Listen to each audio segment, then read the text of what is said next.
Hey team, welcome back to the Sweet Science. Let's have a look at this counter-attack and its variants so you can have more success with your boxing. Let's go. Hey team, welcome back to the channel. The layback. Probably my favourite counter-attack, and here's for the reason why. When I first learned it, first time I tried it in sparring, it worked first time. So straight away I fell in love with it. There's several ways we can do it.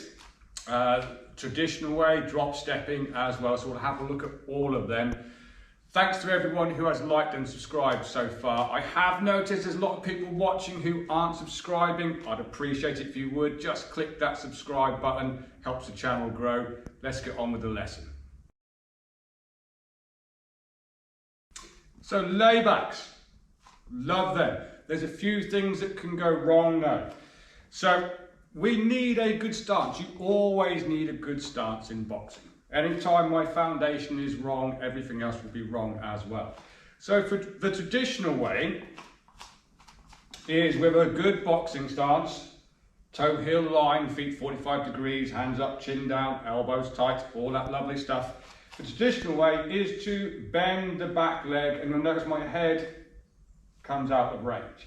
If my feet are too close together, notice how my bum and everything goes really apart. That's really uncomfortable. My knees now beyond my hip. That actually hurt my knee a little tiny bit because I'm old. With a longer stance, I can lean back and keep that hip in line with my knee, which then allows me to spring forwards. It's very, very good, and you have to maintain discipline to do this, because if you're going to cheat, which I don't recommend you do, which is just to lean back from here, there's a problem. If my head goes beyond my knee and now I get hit, I guarantee I'm going down to the canvas. So, jab, lean back, jab, cross. You only need to make someone miss by a little bit. And the other key thing with this that I often see go wrong is that foot move, front foot. The whole point of this is I'm attacking you in range. If I'm in range, we're going to assume that you're in range as well. And by popping that little layback from there, I'm just making you miss by a little tiny bit. Therefore, if I move my front foot when I do it, I've taken myself out of range again. So a classic way to a classic way to practice this is a jab, layback, jab, cross. So here in our good stance, jab, layback, jab, cross. Jab, layback, jab, cross. We'll have a quick look at that on the bag as always. Let's go. So this is an in-range attack and counter-attack. So you want to make sure you are in range first. If you're not, I guarantee you're going to lean forward, you're going to break your shape and form. Not a good habit to get into. So I'm in range. Make sure your stance is nice and long as well. Again, you can have it like that. You have it like that. Look already how my head is beyond my hips. If I get hit here, I am going down. So nice long stance, jab, lay back, jab, cross from there. A good thing to put onto your bag drills as well, because we're finishing with a backhand, is another key skill, your little roll on the end. So I'm in range, and roll. And of course, if you want to layer up another key skill on that roll, you can add in your lateral step just to get out of the way of potential incoming attack and change angles as well. There are a few ways you can work that drill on the bag, but let's have a look at some other variations as well. Another variation in drop stepping the back foot. I've also heard these called springboard steps. I call them drop steps. Whichever the term you use is correct, because I am essentially dropping and essentially I am springboarding back up. So whichever you want to call it is entirely up to you. So from my start, incoming punch coming in, I take the back foot, move it slightly, drop into it, and push back up again. Use this so many times, and we'll talk about setting it up as well. So, jabbing, jabbing, jabbing, imagining that incoming punch coming, stepping back. Personally, I like to fire a backhand from here. As I push, there's a backhand. Now, there's a key thing you need to take notice of here. There's a few key things, actually. One common mistake. Go back, foot stays there, you've just decreased your range. Now you will lean, your hip will get locked, your backside will get all tense, and it's awful. Okay, so you've decreased your range by however much you've stepped back. You're going to miss or lean and break your shape and fall. The other one, without doing the punches, is the drop step coming too close. My foundation is broken again, guys, so we can't do that. However far your foot moves back is how far it comes back in again. Drop back in again. Drop back in again. I'm building up kinetic energy from that movement to throw that shot. Think about your key skills when you're doing it as well. Remember how we throw a backhand. If you have missed this, I'll leave a link in the description below for throwing that power shot. As I'm pushing, hip drives forward, shoulder turns, and this heel lifts. Look at my foot, points the direction of the punch, and I'm sitting into it slightly so I have a nice straight leg underneath my knee. So how I like to set this up is jabbing at their jab hand. I'm blocking that lane, jabbing at it. I'm not doing a technical jab, just jabbing at that. The only punch you're really able to throw is either that overhand right over my left hand, or you're just going to try and time my hand coming back and throw your right hand. So I'm looking for that movement. As soon as I see it, boom, step back, bang. Drive everything forwards into that punch.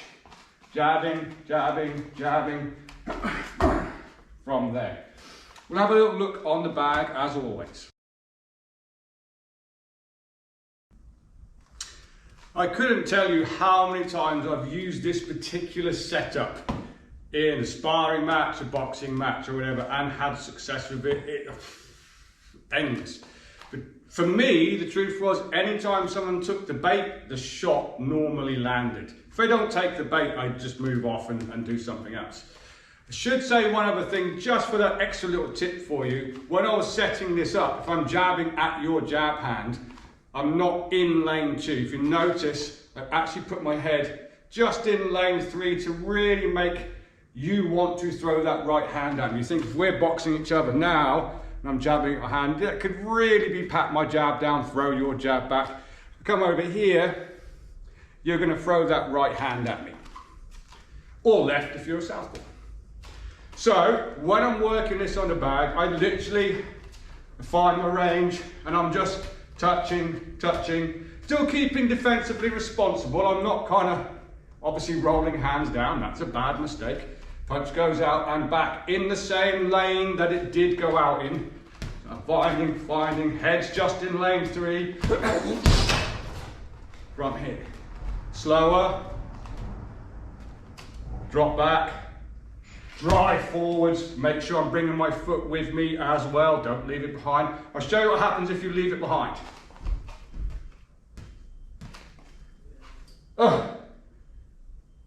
Bad. If I come too close, my stance is broken again. So if I come here, that's an awful punch. I've got no rotation on that, and speed times mass equals power. You need to accelerate to the target from there. The other one that people do a lot of as well is a drive from the back foot, and the foot comes off the ground when they hit. Hand and foot strike. It's a timing. This foot leaves the ground and it should be hitting your target the same time your foot hits the ground. From there. Have a practice, guys.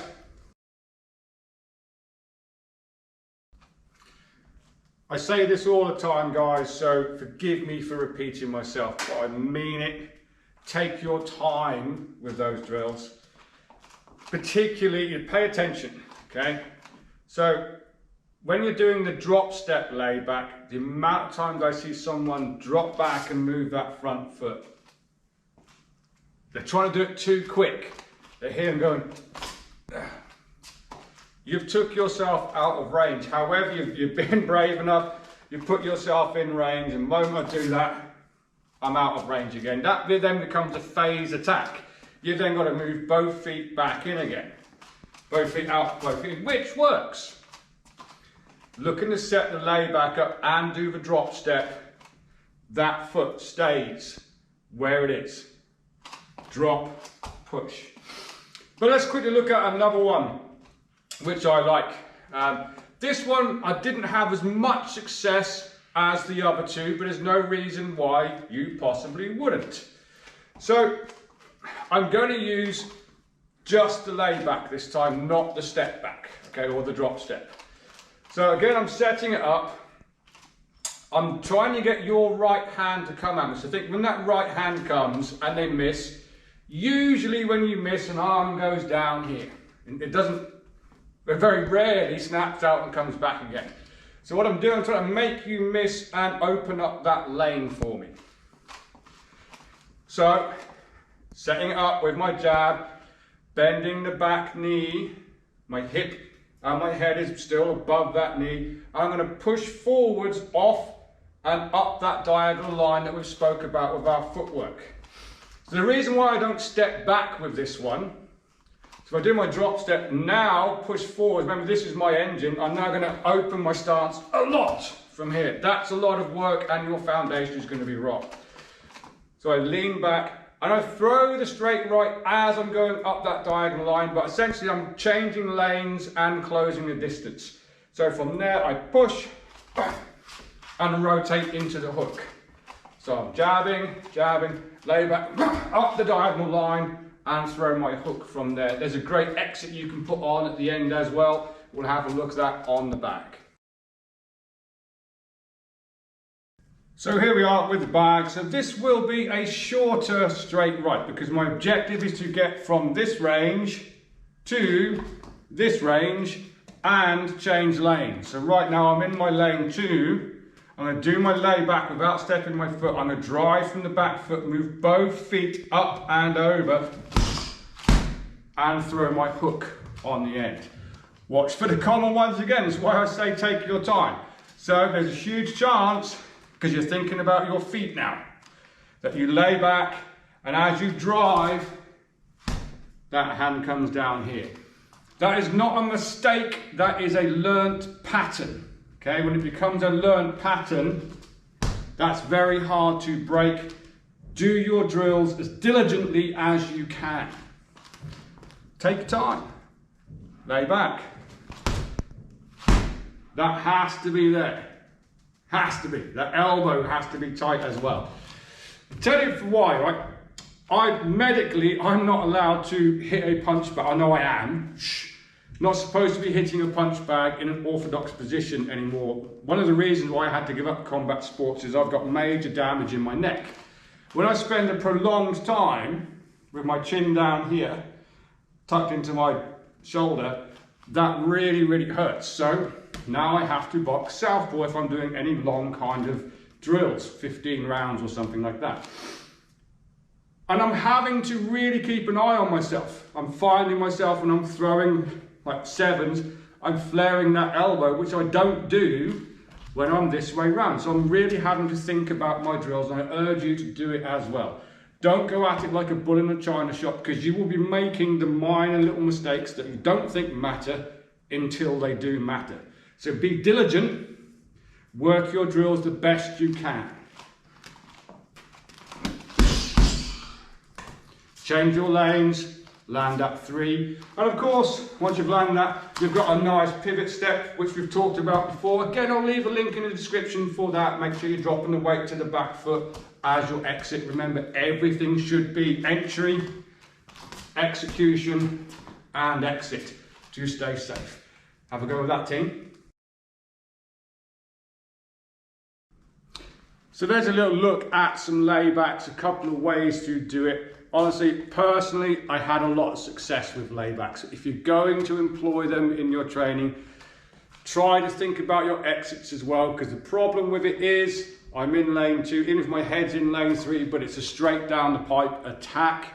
If I stay here, I'm probably still going to get hit back as well. So make sure you are putting some kind of exit on the end as well. Bit shorter video today, bit less for you to get into your head and digress. Practice it, take your time, put it to work on the bag, take your time on the bag. You cannot be too defensively responsible on a bag. The more you practice it, the better you will be at it when you come to doing it live. Once again, give us a little like and a little subscribe if you'd like to. It helps the channel grow. And thanks team, I'll see you on the next one.